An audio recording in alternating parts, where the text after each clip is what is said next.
and welcome to the latest match review podcast brought to you by the award-winning Scarf Bergara War Team. We're a Stockport County podcast for county fans by county fans. We're sponsored by Overpass Clothing and come to you in association with Edgeley Con Club Coaches. So this evening, what have we got for you? Unfortunately, it's another defeat, another home defeat, a 3-1 defeat to Stevenage yesterday, who I think were well worth it in the end. I'm Jimmy Harmer, and this week I'm joined by Dan, Steve and Lee. Before we get into it, let's remind ourselves how the game went with a little clip from the official club highlights. So thanks to John, Kieran and Sam Byrne for the accompanying commentary. Anyone with a nervous disposition, please look away now for around 95 seconds as we have a horror movie coming right up for you. Finding the ball to Campbell, who'll shoot from here. What a goal that is from Ken Campbell. But County only have themselves to blame. Really sloppy defending. Stevenage have carved an opening, and it could be two. It is. Reid stayed on the pitch, stayed alert. The cross came in from the right flank, and County just didn't defend that near post area. Yeah, it's going to be a double change, isn't it? As County with a chance! And they've got their goal at the Cheadle end, and it's Carl Wotton, ever reliable. He's buried that chance, the cross from the left-hand side. Dave Challoner was busy prepping his subs, but a super ball in from the left-hand side. And as Sam Byrne says, there's nearly half an hour still to go. County are back in the game at 2-1. Kyle Wotton rises high. He's had a tough afternoon's work, Kyle Wotton, against a big physical Stevenage defence, but rises high and heads it into the bottom corner. And County, they've got to make it count, haven't they? But at the other end, terrible mistake and a chance, and straight away from the kick-off, Stevenage have got their goal. It's Lewis Thompson, but what a howler from, of all people, Ethan Pye. Just got caught under the ball, didn't do anything with it, and just gifted it straight to Thompson. And having just clawed their way back into the game, within 10 seconds, County have conceded, and that 2-goal deficit has been restored. It's County 1, Stevenage 3. Yeah, so tough watch, wasn't it, Dan? Talk to me. What went wrong in that game for you? I think the fact that we had a good game on Tuesday. What went wrong? We don't have two good games on a trot at the moment. Inconsistency. We struggle to have two good halves on a trot, to be honest. For me, not enough fight, not enough heart, not enough willing, not enough want. You look at the Stevenage midfield two of Phillips, their number 8, and Thompson, who scored that third goal, the number 23. Phillips, I think that was his 4th start of the season. Thompson, that was his 2nd start, I think, of the season. I think, Stevenage got injury problems, but them two players absolutely dominated the midfield, and I think the game was won and lost in the midfield. Steve, what do you reckon? I thought it was poor defending, to be honest. I think poor defending for all 3 goals cost us, and when I talk about defending, I don't just mean at the back, I mean all over the pitch. And just players not doing the jobs, really, when they need to. And, we had plenty of chances in the game. That could have been a different story, but, you can break down all those goals and criticise everyone from a defensive point of view. It's poor. Go on, Lee. Yeah, I think, some comical defending, followed by, like Dan said there, I think midfield we lost a battle. But I think as a collective, I don't think we wanted it enough. I think Peterborough outworked us in terms of the effort they put in to close us down, to do the things that when you're not playing well, you've got to do, which is work hard and work hard and work hard. And they just seem to have a bit more of a from that sort of mentality in terms of wanting to go out and win the game. We just looked disinterested for a lot of it, and looked like an average League One team. That said, I was expecting a game where there'd be one chance in it. It'd be like 0-0 or something, where either side's going to get a chance, whether they hit us on the break or we struggle for 80 minutes to get a chance. But it wasn't like that. they're supposed to have the kind of best defence in the league, but we had plenty of chances, and some poor finishing. But I was really expecting to be miserly and limit us to nothing, but it wasn't like that. It wasn't at all. No, you make a good point, Dan, about the midfield. So that's interesting for me. So I didn't know that those two midfielders that they had on had only played 6 games between them this season, because they were so well organised. It looked like they'd been playing for years. Basically, that 11, the way that they were shuttling across the pitch, stopping us from having any space whatsoever. What did surprise me, actually, Steve, and I don't know whether this ended up surprising Charlie or not, but I was expecting a super low block from them, because we know that they've got height at the back from your preview show. Obviously, Gianni, they were missing Good, I think it was. I think the guy said, who's their best central defender, but the other guy was like a man mountain. I just thought they were going to play really low block, and they didn't. They played a super high line, and they just compressed that midfield space, which enabled all their players to basically do little runs, maybe no more than 10 yards. So sometimes when we play teams and we manage to stretch the game, their players are making sort of 20-yard sort of runs to close our players down. They weren't even doing that. I didn't even think they would tire because we weren't shifting the ball quick enough, and we've said it so many times. Yeah. It was a strange game, wasn't it? It really was, and just very disappointing. Yeah, no fluency at all. It was slow, it was ponderous, and you could kind of predict the next 3 or 4 passes. I mean, I lost count the amount of times that Alo would give the ball to Onyango, who's got someone on him. I'm thinking, and every single time it's got to come back. It's like, you need a bit more, and I think that's where we miss Norwood, because obviously Osborne's a great player. Bailey's been playing well. He didn't play well yesterday, but he's been playing well. But what Norwood, I think, allows us to do is play through the press. Whereas no one else seems to have the ability or the confidence to want to do that, even though we know that they've got the ability to do that, if that makes sense.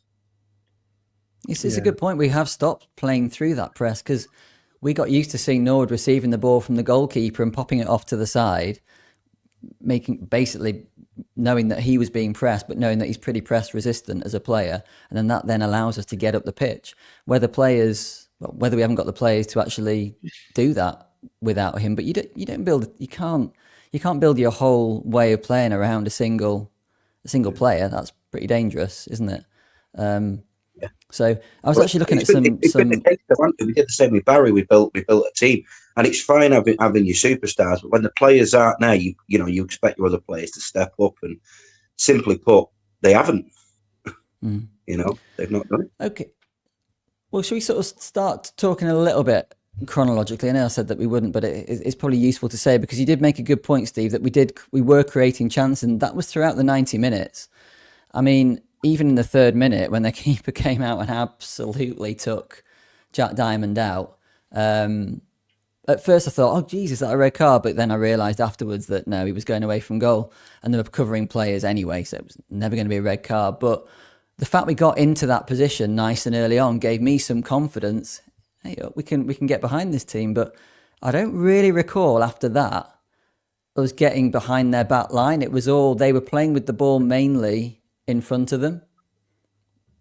Yeah, just on that bit though that you were talking about there with Diamond. So from the resulting free kick, a lovely free kick was put in by Ben Osborne. It looked like the commentary said Wootton got up for it, but I'm pretty sure it was Olowu. It was Olowu, yeah. Yeah. Was it handball? Penalty? No. I think it's his hand, but I don't think it's handball. I think definitely his hand. It's his hand, but I think his hand's near his body. It's not away from his body. And my attitude now with handballs, if your hand's away from the body, then it's handball. But if your hand is close to your body, then it's not. I think the way I look at handballs now. To be honest, I genuinely don't know the rules anymore. I've lost touch with what is handball and what isn't. I'll be honest with you, it's really simple for me. Natural position, I think, is the wording they use. Same with what Jimmy just said with the goalkeeper one. It's not the last man anymore. It's denying a goal scoring opportunity. So it doesn't have to be the last man. It doesn't have to be. But if it's a goal scoring opportunity that's been denied, then it's a red card. I think because it's a little bit of the side of the goal, and I think the ball was probably a bit in front of Diamond. Oh yeah, there's absolutely no way down that's a goal score opportunity because he leathers it past the goalie and it goes out when for it the happened, goal it kick, was doesn't for it? me. I think most of the Cheadle end thought it was a goal scoring opportunity and wanted a Yeah, red but card. then when you think about it again, I mean, when Lee. you see it again, it's not. I think it's the same again. It's not a goal scoring opportunity, and if it was, then that should have been a red card. But yeah. I mean, the next chance of the game really was for Jamie Reid, who was excellent throughout the game. I've got a friend who's a Stevenage fan, and he's just keeping his fingers crossed they can keep him in January because he's doing really, really well for them. But we got a little bit of a hint, didn't we, Lee, that they were going to be targeting that left side of defence when he managed to get through Pye, I guess, and hit the post, didn't he? Bit of a warning. Yeah, I mean it's poor from everywhere. It's not, I mean, Pye, he does his best to get back, doesn't. Obviously, he nicks it off the, off the near post, doesn't he? But yeah, it's poor from the midfield. Allowing that dot ball to be able to play, be played in behind like that is what's costing us. Ultimately, Pye's got to be reactive, and the other defenders they can't always be proactive in situations like that, whereas the midfield can. So. But the warning was there from the kickoff on it from the start of the game because that was what we know. Obviously, the third goal how it come, but the kickoff was exactly the same on minute 1 that they were looking to target Pye, Ethan, to put that ball in around Ethan Pye and feed off them scraps. And like you say, you can't knock them. I thought Stevenage, in all fairness, we're going to be a lot more industrial and agricultural about the game, but they played some really good football. When it obviously didn't have a lot of the ball at times, and the stats will show you that. But when they did have the ball, they knew where our weak points were and what to push and how to be effective. And like I say, for me, hands up to Stevenage because, like you say, they're right end of the table for a reason, and we saw that on Saturday. They're not going to drop off either, are they? They're not going to drop.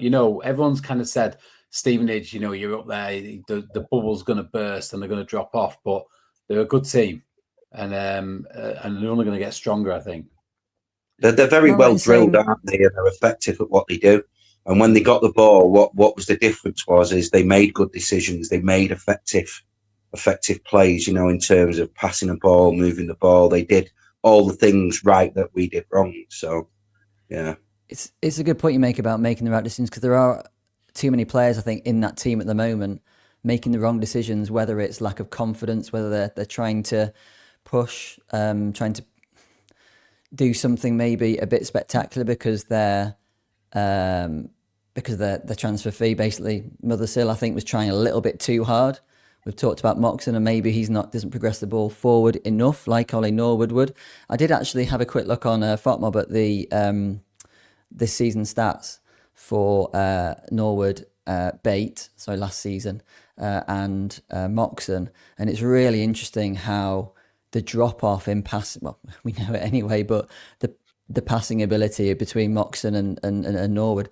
Norwood is somebody who has got these just amazing league stats compared to everybody else when it comes to all forms of passing, short, long, everything. Moxon's biggest thing is tackling. And you sort of feel a bit sorry for him because I don't think did we buy him to be a Norwood type of player? I don't know. I mean, all we've got is the Carlisle sort of final. Sorry, really, Jimmy, you say Moxon and the tackles a higher percentage than Norwood? Or? Not this season. Last season, though, you're on about. I'm saying that this season, if you look on the FOTMob stats, what it does, it basically compares all the midfielders, across the whole of the division, and it rates them based upon whether you're the best at this or the worst at this. And it's really interesting to see that Moxon's actually pretty high up from a midfielder from a tackling point of view. So if you compare him to the average midfielder in our division, he's ahead of them from a tackling and ball turnover and interception sort of thing. But from a passing point of view, he's bang average against every other midfielder in the league, and potentially worse as well. Whereas Norwood is in the top sort of 5% of all these passing stats.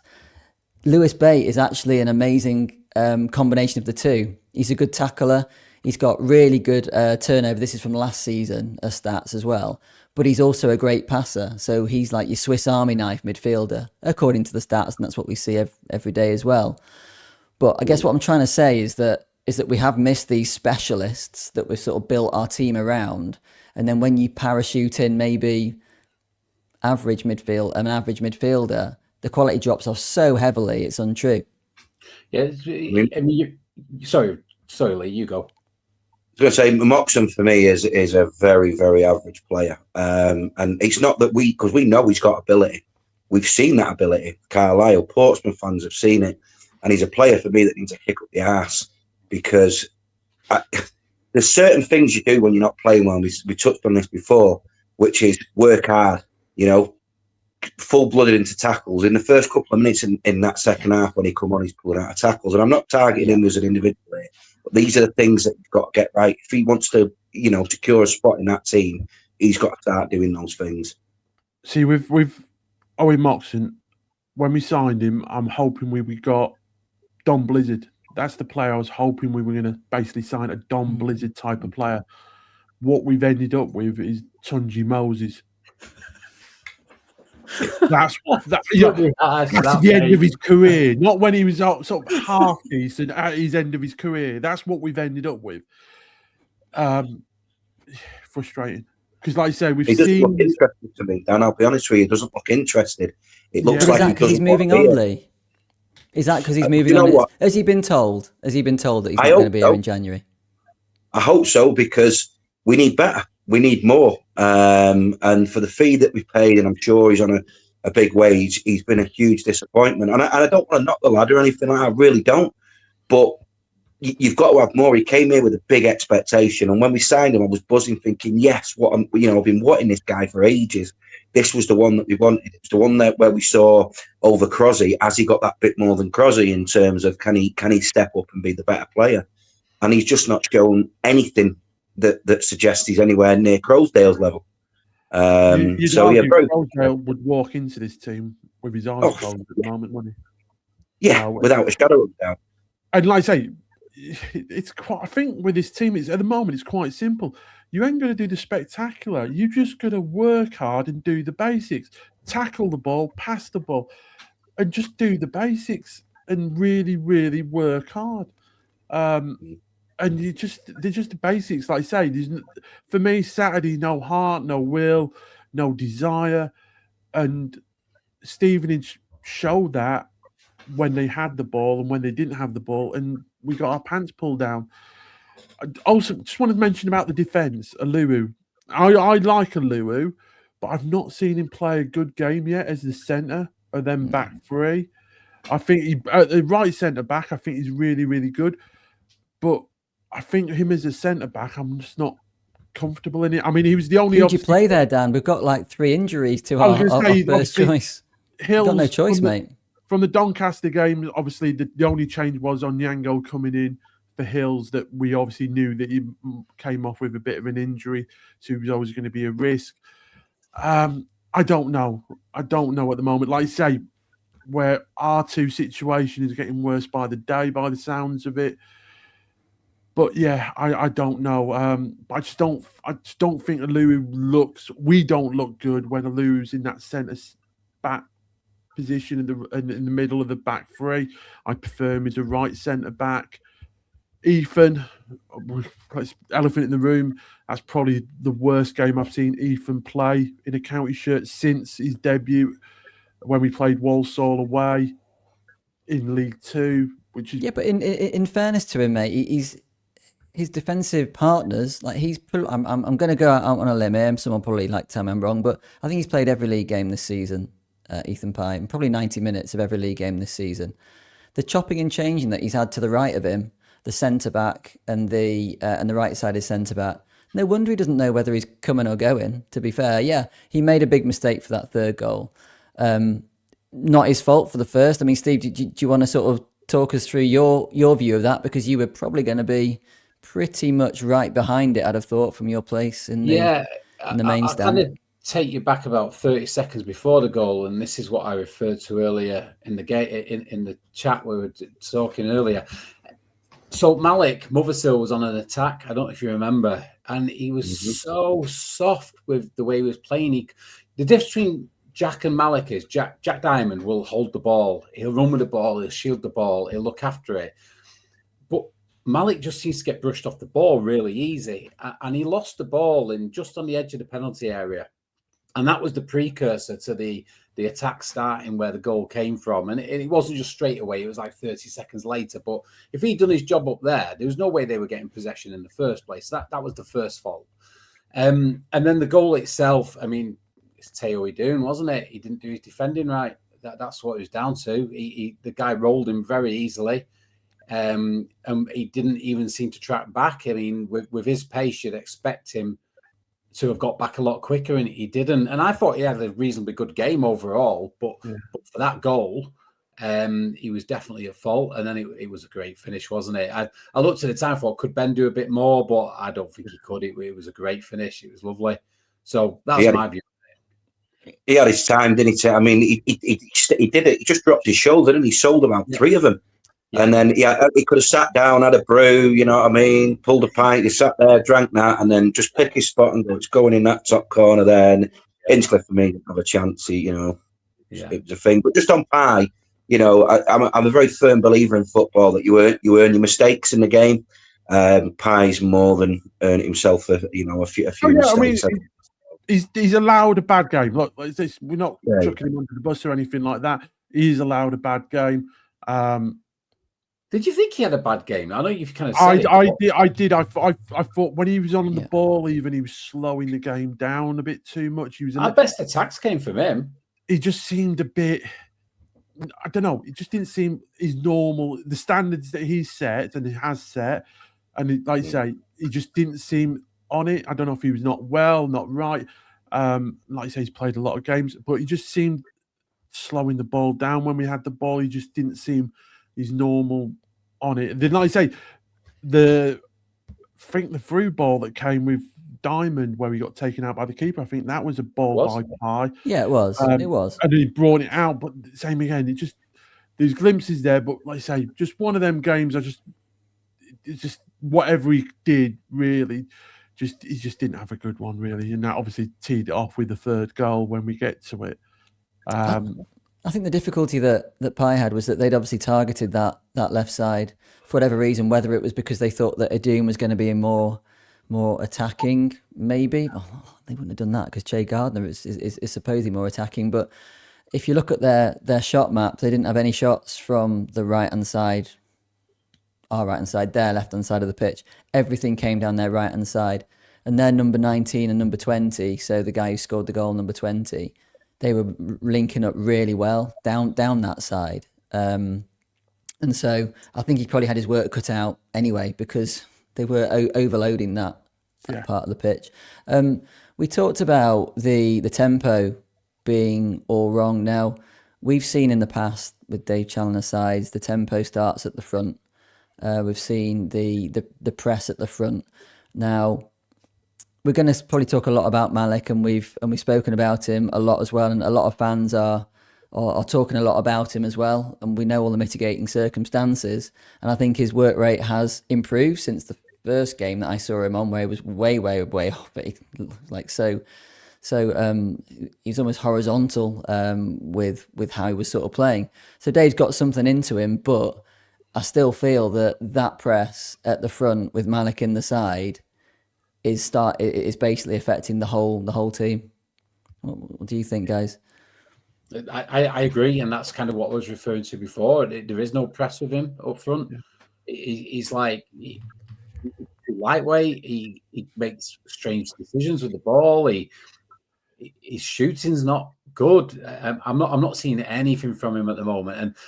And I give players a lot longer than most people, but I'm waiting to see what we've bought. And if we've got anywhere near the full squad back, he doesn't even get in the squad for me at the moment. It's just poor. Yeah, I go with that. If you had a choice between him and Fevs, going out that wing, who you picking?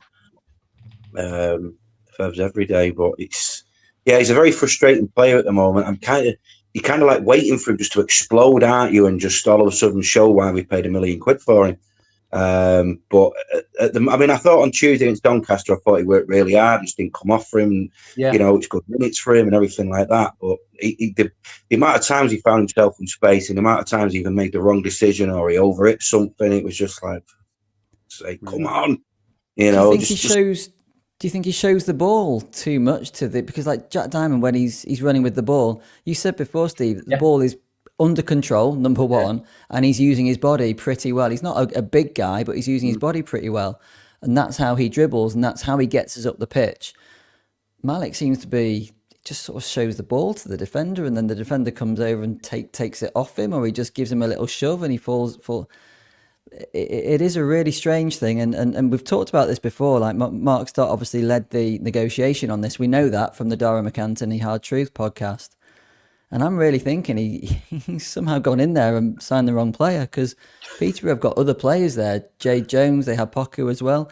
And you're sort of thinking, what's happened there? It's like when we sold Paul Williams to West Brom, isn't it? And they signed the wrong Paul Williams. Yes.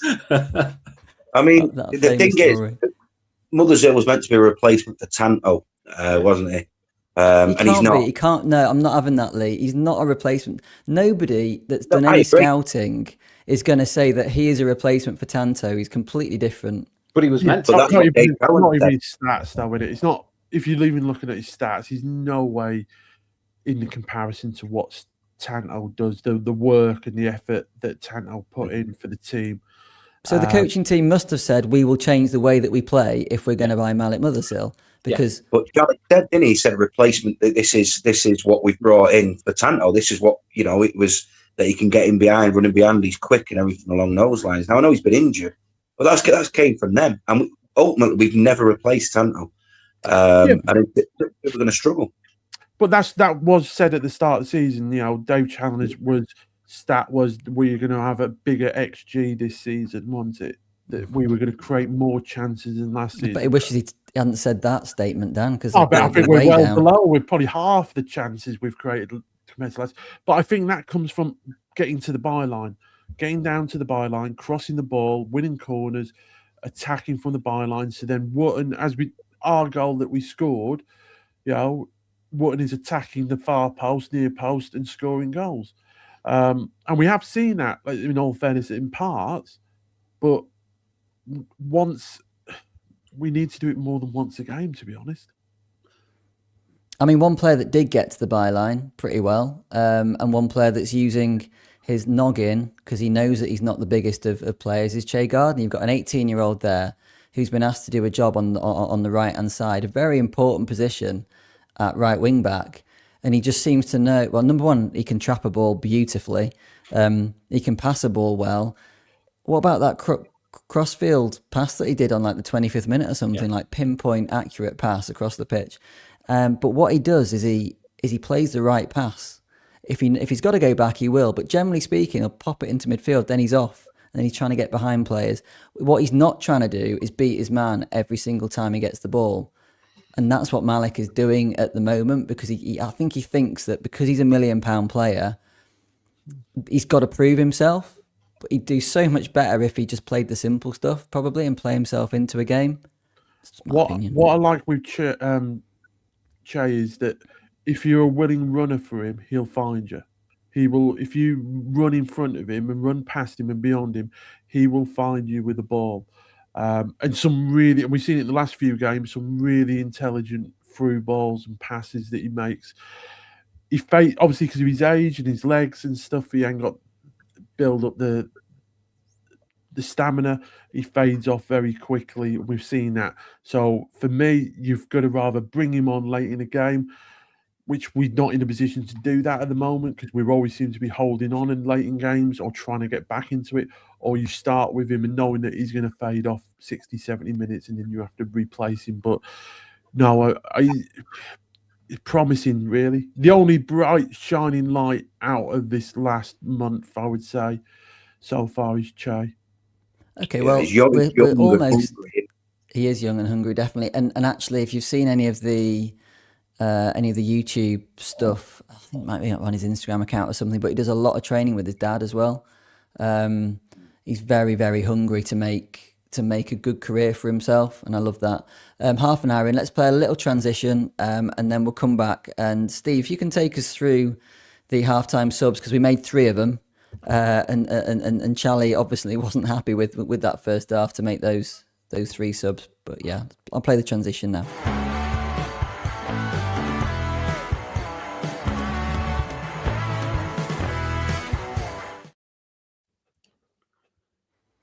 Yeah, so I think we made 3 subs, didn't we? No surprises to see Malik go off and be replaced with Fevre. I think that was an absolute given.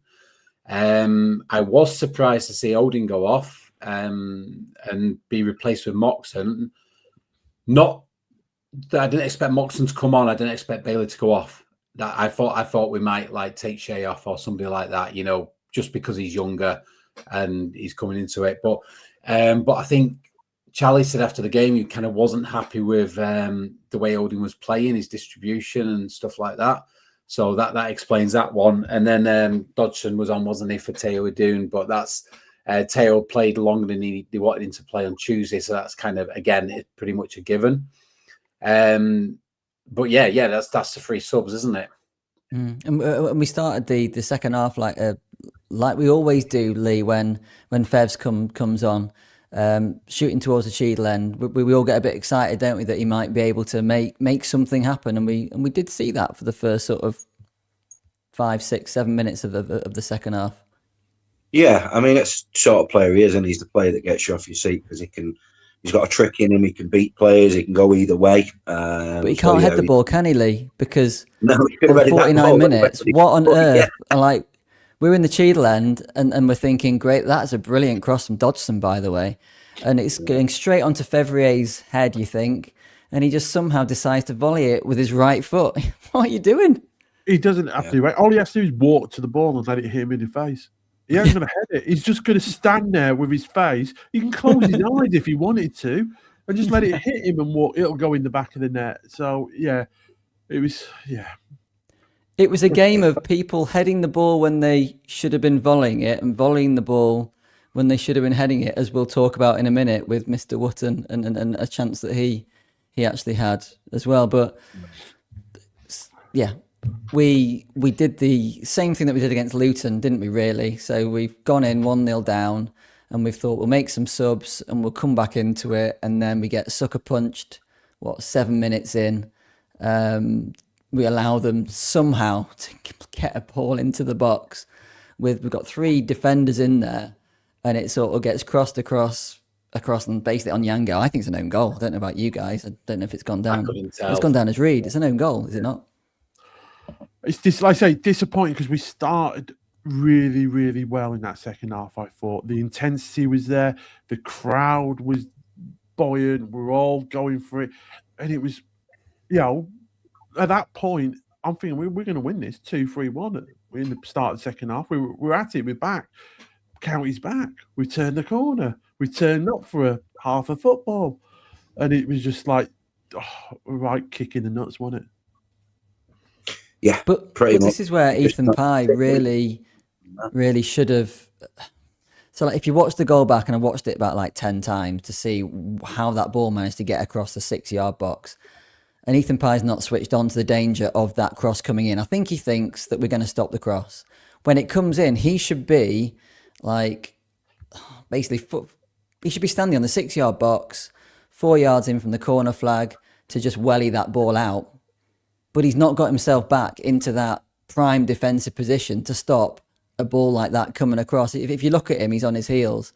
I'd be really pissed if I was Dave Challoner, allowing that cross to come all the way across to pretty much the centre of the goal for that guy to bundle it in. It should never have been crossed in, though, should it? To be honest, no, you got to think. Okay, if that does come in, I'm going to put myself in the position where the ball is most likely to come to, and he doesn't. Yeah, he's the wrong side, and we know he's a cracking defender, but he switched off at that point because I think he thinks that ball's not coming in. Yeah. Mm. I also thought he's got a ditch with. And I think he's positioned himself because he's expecting us to win the ball and he can take the ball from there. And I think that's why he's positioned where he is. But it's shit defending all around. Once again, and that's the killer, isn't it, guys? The killer. Well, the first killer. Sorry, the first killer. Yes. No, I don't think that was the killer. No, I'll take that back. You are 100% right. Yeah, I was say even at 2-0, I don't think I still think we can get something out of the game. Yeah, I still think we can get something out of this game. We've seen it before. When we say we were positive, I thought, but like I say, just Stevenage had a game plan. They knew how to pick us off. I mean, all right, we the pressure paid and we got the goal. Then we had cracking ball in from Dodgson. I felt a lot of people in the Chile end were sort of moaning about Dodgson about the second goal and felt that he was at fault, which I don't think he really was for that second goal that Reed scored. We know he's not the greatest defender, but I thought attacking-wise, I thought Dodgson looked quite good and promising and was at least crossing the ball in, should we say. Dave was unhappy with Jack Diamond in that goal, wasn't he? Turning his back on the player. So just before that ball goes into the corner, Jack turns his back on the player and he just kind of did him, didn't he? Yeah. But so it's they were all at fault for that goal. You could pick a number of people. Yeah. You know, Jack shouldn't have done that. Owen Dodgson should have maybe stopped the ball coming in. We got done by a back heel. Osborne got done by a back heel. And you've got 3 players on 2 in the box. Like, you know, Ethan could have done better. Who did you have behind him? Joseph Lowe, and then why wasn't Tyler coming back? His player, you know, he wasn't. He was behind him. So it's like, very, very poor goal.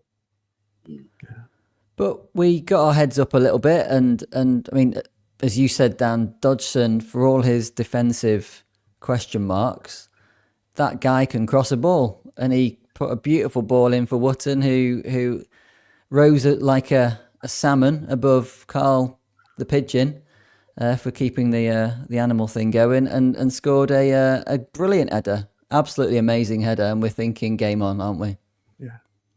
Yeah. I mean, like I say, some of the balls that Dodgson were putting in, he was floating them up, he was pinging them across, he was hitting them first time, he was varying it sometimes. Same again.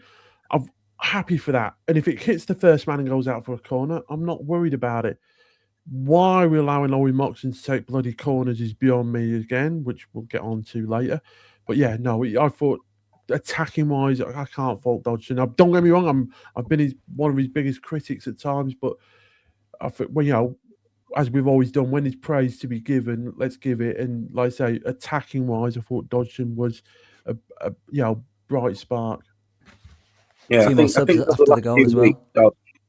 I think Dodgson's been looked a lot more solid even at the back. I mean, he's not had a massive amount to do, but he's certainly improved for me. I'm not saying that he'd be an instant starter, but his balls into the box are fantastic. And that cross was inch perfect, and it was an absolute certainty that what was going to score as soon as that ball comes in. You just knew that was in the back of the net, and the whole place lifted, and it's like we're getting something out of this now. We scored just the right time. And then we brain fart, and absolutely, you felt the energy just drain out of the place, didn't you? We touched the ball one more time, and the ball's in the back of our net. Indeed.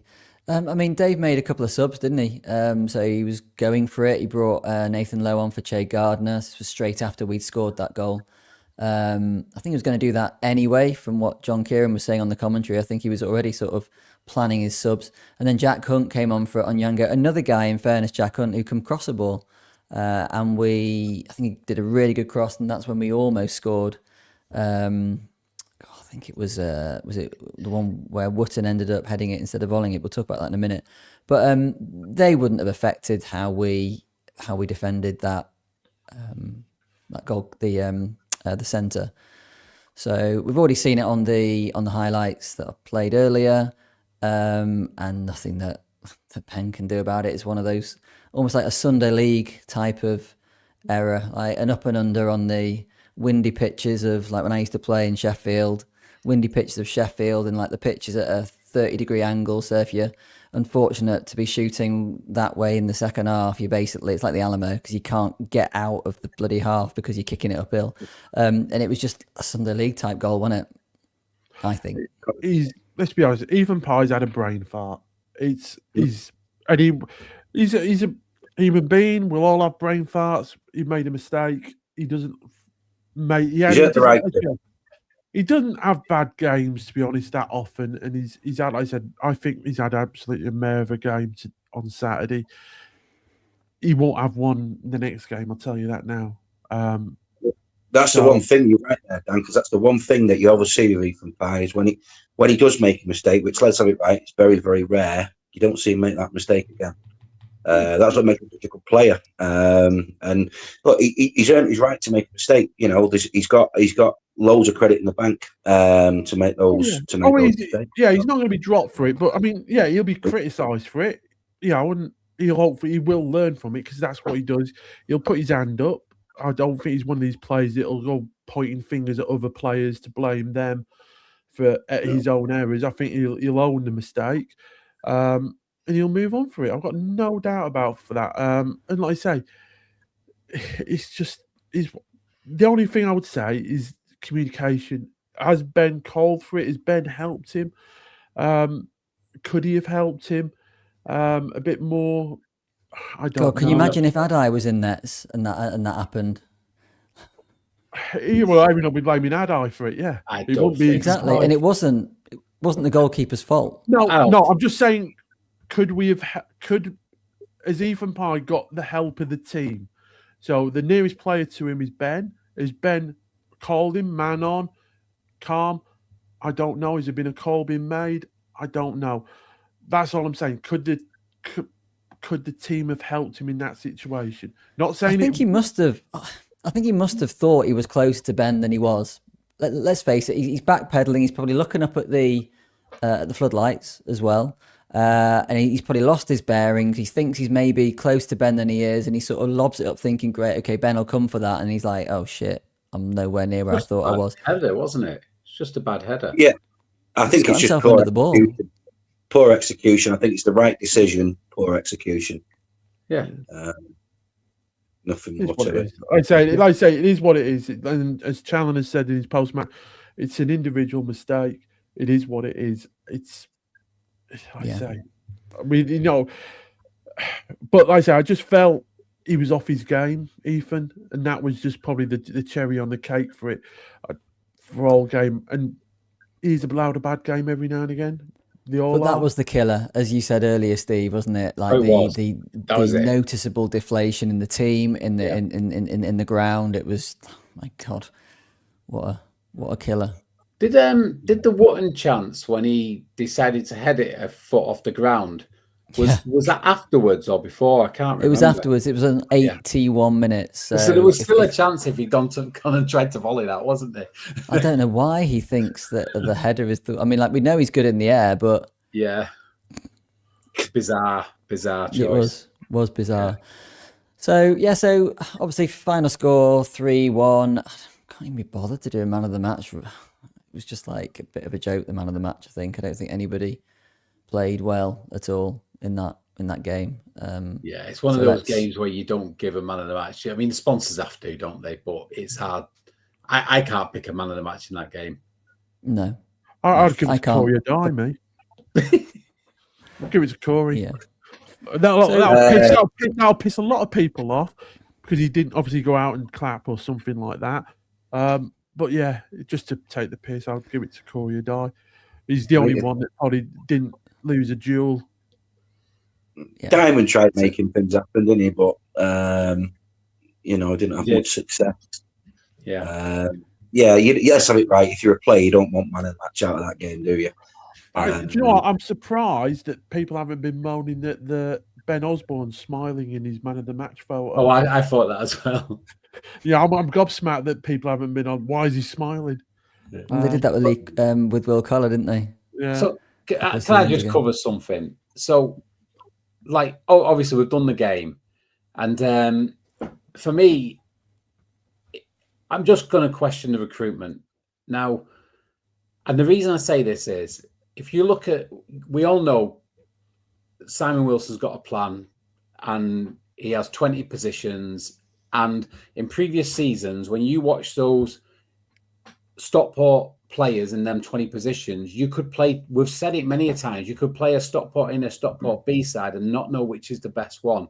because they're so interchangeable. So interchangeable. It's like no matter who comes out, someone comes in, and it just works. It just works. Now, we all know we're struggling with injuries this season, but if that recruitment has been as good as it should have been, those players should be interchangeable, and they're not. And it's like the second team is noticeably weaker than the strongest 11. And normally it's been a lot closer, in my opinion. I mean, you look at... but we've been told, Steve, that the wage bill is lower this season. We also know that we started the season, we're basically paying Ollie Norwood a lot of money. Okay, so it looks to me like we've gone all in on our first 11, 12, 13, 14 players. Okay. And knowing that we haven't got the budget to get another 6, 7, 8 players of the same caliber of those.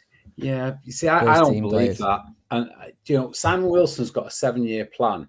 And this is an absolute key objective of his plan. The whole 7-year plan is built on that recruitment strategy. Yeah. So have we gone away from that in year 6? Is that what we're saying? I think one of the things that obviously they did is they changed, didn't they? The sort of the demographic in terms of age that they wanted, and obviously with younger players, we're not going to be getting necessarily the next Lionel Messi, who's a complete player and ready to go. We're going to get players who are missing aspects of the game, and I think Malik Mullers is probably a prime example of that. There's parts of his game that are missing, and what they're expecting is to be able to progress these players into players that not only can do as well in the short term, but then when we come to sell them, they're a lot of money. I mean, Owen Dodgson's another one, young player who can progress. Brecky Anderson, another one. But the problem is, I think from a supporter's perspective, we've been used to seeing complete players to the level that we've been at.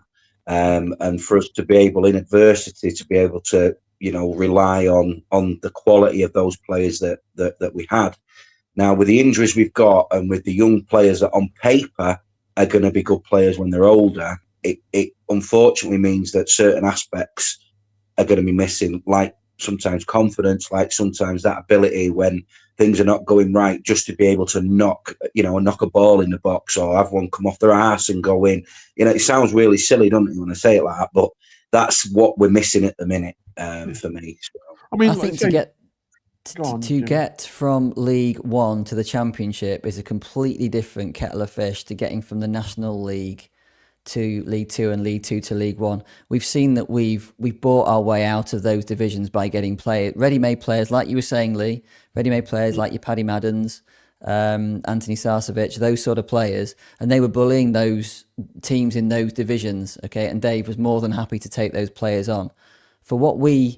If we were to keep on doing that and buying the players from the higher divisions, the Championship, Mark Stott is not willing to put that sort of money into the wages like Birmingham have, for example, like Wrexham have, for example. Okay, and money gets you promoted. So we've gone down a different route this season, 100%, Steve. We've gone down a different route. We've gone down a route of, okay, well, let's take a gamble on some younger players that might have some resale value, and it's gone. Well, it really has. It really has. The other thing is we only see half a picture, don't we? We don't know the targets they actually wanted and who we didn't get in and who has actually come in. And we know that, let's say, for a prime example, that other lad from Everton, is it Ronan Dixon? That, we were meant to assign. I think he came out on Pinatar with the team and then ended up getting an injury and we didn't sign him, obviously. I think it was only meant to be a loan signing, but obviously he's not brought in. So that's why we then ended up with issues on the right-hand side, because the number one target, I think, for them, for that position, as well as Onyango, he's obviously got injured.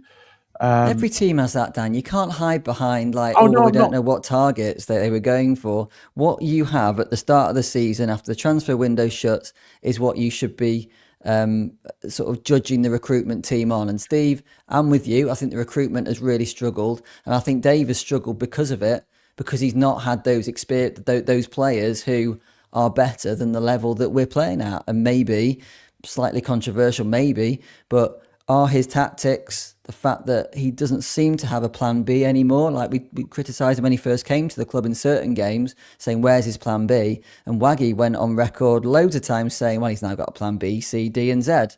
Yeah, we've all heard that on the podcast and we've all agreed with it. Where is that now? Okay, a good coach, a top coach will take what he's got and he will grind out results. Yeah. Yeah, and Challoner said that before. If we can't win a game, we find a way not to lose the game, and if we're losing, we find a way to draw the game. And like I say, for me, it's more of a mental issue, not a technical issue. I think we've got players that haven't got the heart. For me, that's the problem. We got players like Sarcevic and Paddy. Yes, they were skillful. Yes, they had capability, but what they had was heart, desire, want, standards. And I just don't think we have there's a few in there, but I think there's a few that don't have them sort of same standards or desire or want or roll your sleeves up or willing to put yourself out or willing to play when you're only 90% or play through the pain barrier. I think he's got a bit of a changing room at the moment where there's too many soft. Yeah, but that's what I'm talking about with recruitment. Yeah, I think what you've got to look at is, if you've got 11 players that will run through brick walls for you, you might not win everything, but you won't lose a great deal of it. Yeah. Did yesterday when we're on the pitch, including the subs, how many of those players would run through brick walls for Stockport County?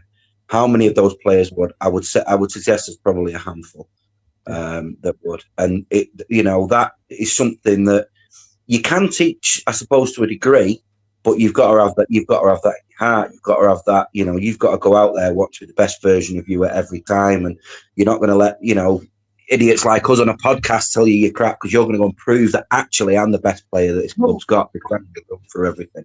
And that's what Stevenage was the perfect example. That was the difference between the two sides. They wanted it more. They had more heart. They wanted to work for each other. They had the desire to win it. They had a game plan. And like I say, it's not often I don't think Challoner gets his pants pulled down technically, but I think he got his pants pulled down.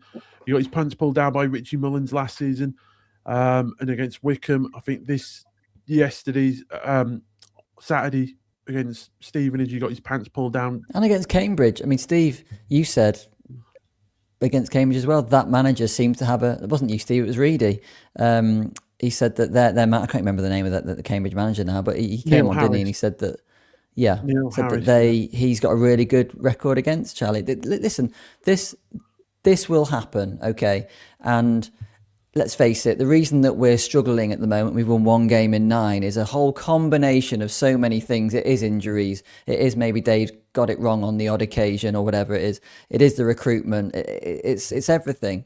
But what you've got to remember, what everyone's got to remember, is that if we were a team who'd got promoted from League 2 and we just wanted to hang around League 1, we're really happy with that. We'd be sat here and we'd be talking, I think, pretty differently. We'd be pretty philosophical. Oh, yeah, Stevenage were better, and that's fine. But it's okay because we're enjoying our time in League 1 after being down in the shit.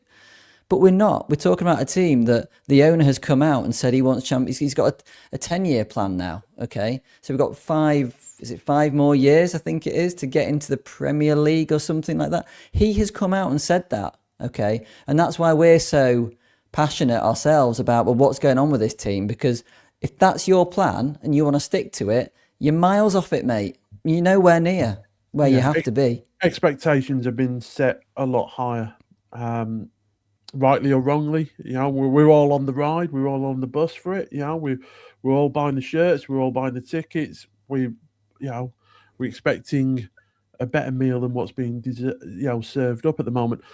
But how weird is it if you're still moaning that we're going to playoffs might be the best thing for us this season in League 1, opposed to getting the top 2? And I know it's a bit daft, isn't it? Who would have thought that 5 years ago? But it is what it is. But like you say, a lot of that, I think, it comes down from the club itself. The expectations that the club have set, the excitement. He's built this club, hasn't he, into the he's brought life back into it. Love Mark Stott to bits. I love the way he speaks. In fact, I wish we could hear more from him, to be honest. But I don't think that's ever going to happen because he's just not that sort of owner, is he? But he's breathed life into everywhere, and he's got people believing, and expectations are high. but he's put in place so many great things, both on and off the pitch. You know, I think there was life in the club. I think what he's definitely done is excelled it all. I think he's turned it up. You know, not just fast forward. He's hit fast forward ×8. I think we were. Yeah, he has. But I go back to something. He appointed. You probably know Olivia from the ticket office. Yeah. Now, the other week, someone messaged me, knowing I supported County, come back to me saying that, the father had not been well and everything like that, and, was potentially at end of life and everything. And straight away onto Olivia, and she managed to sort out to get the guy on at half time, everything, all the brilliant things that the club do. Absolutely fantastic. She's been possibly a better appointment than Challoner for me, in terms of what what the club's doing. But everyone at the moment is on the same page in terms of what they want and what they want to do. The only people at the moment that are not producing that for me are the players, and for me, they're letting Challoner down. Not necessarily as a supporter, they're letting their manager down, and that's where they need to take a look at themselves now and go, we need to be better. You know what I mean? Charlie's shown faith. He knows what he wants from them. They've got to now start producing that. No excuses. Go out there, do your job. Really that simple. Yeah, I agree. They've been brought into the club for a reason, and they've got to show the fans, the manager, why them reasons were. It's pointless playing nice tippy-tappy football in a training match behind closed door. Like I say, I totally agree with you. They're the ones that are going to produce. Yeah, they owe Dave Challoner. Not us as fans, they owe Dave Challoner is what they owe. They owe the faith that he showed. 1st of Jan, you wait. You see what happens 1st of Jan. And I don't mean knowing players are coming in or not. You see what happens, and I think you'll see players go out, leave the club, players who might have played yesterday, and there'll be other players coming in. But that's also really important to show the other players, like, okay, look, we don't care if you have got a contract for another two years. If you're not, because at the end of the day, you've got to get rid of these players if they're not doing it for you. And then that lays down, okay, well, they've actually been jettisoned now and no good. I better start playing better myself, sort of thing. Hopefully, I don't know. If you're listening to this on a Monday morning, we obviously record this on a Sunday. If you're listening to this on a Monday, the magic number is 17. It's 17 days to the 1st of January. I've just worked that out as well. I'm thinking, looking at Christmas, Boxing Day, I'm thinking, what's he going on about here? Yeah. 17. It's going to be an interesting January, though, isn't it? Because, going back to the comment I made, and people may or may not agree with me about recruitment, if I am right, well, you watch what happens in January. Yeah. I think there's these things that have already been put in place for 1st of January. I wouldn't even be too surprised if there isn't a player or two that's actually been at the training ground already in preparation of starting. 100%, Dan. And then there might be a player that's on that team sheet on the 1st of January that's confirmed as signed. Yeah, the way that they've operated, I think they've had a plan. I think they've had meetings, and like I say, don't get me wrong, and I've said to this before, Saturday I was pissed off at full time. As far as I was concerned, cancel their players' Christmas party, cancel fucking Christmas, cancel. They could have been 9 o'clock Sunday morning doing training. Tell the Help the Hatters they don't need to bother coming cleaning Edgeley Park on a Monday because the lazy on the pitch are going to do it because they've done nothing. Dan, I'm going to have to bleep that out probably. Explicit content flags are going to be after on that. Do you know what I mean? I was that furious that. Dan. With the players that on a Saturday, but like you say, there's going to be a plan.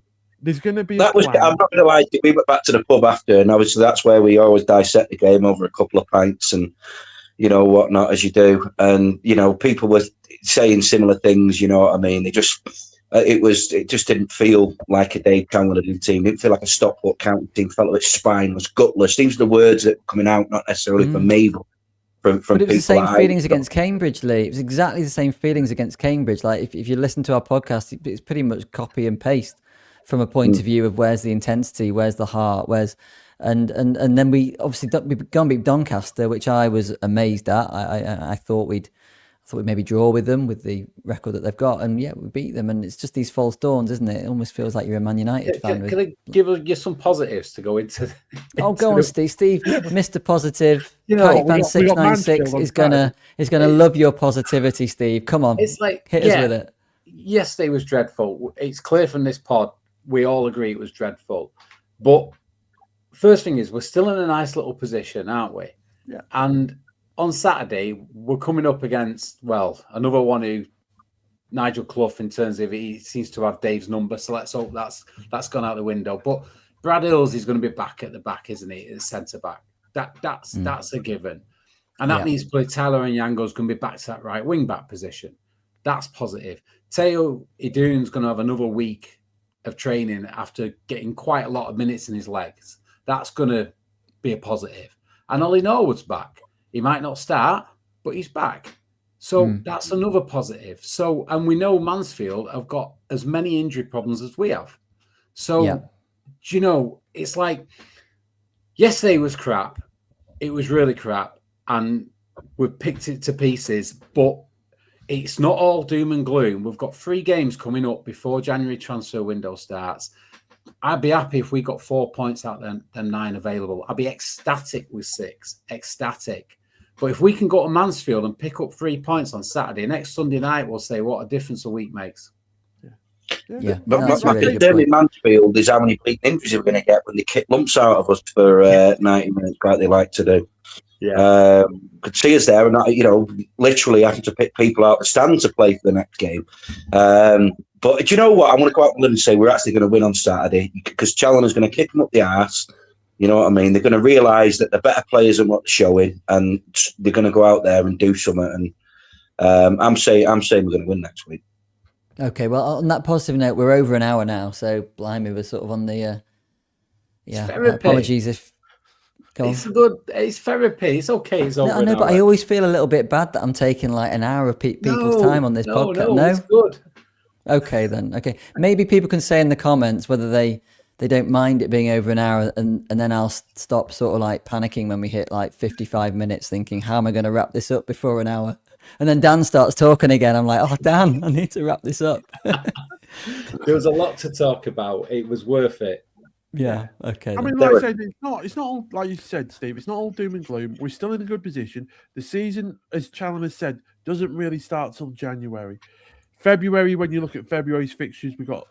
For me, that's... We're not looking at February's fixtures, Dan. We need to get off. Okay. I know it's moving months anyway for February for me, but yeah, it's still it's disappointing, the fixture. It hurts, especially I think it hurts more because they look like they turned a corner on Tuesday against Doncaster. It's completely the opposite, and I say, and for that reason, I think they're going to end up putting a bloody performance in against Mansfield now. Fingers crossed.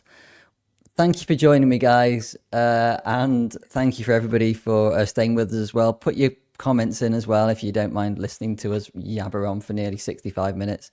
And we won't be... Will we be on before Christmas? Yeah, we've got... who are we playing next week? Mansfield. Yeah, of course, Mansfield. We've just been talking about it. Yeah. I was getting my Christmas wishes going then, but no need for that. So, yeah, we'll see you again this time next Sunday. Fingers crossed for 3 points. Thanks again, guys. See you soon. Cheers, guys. Right.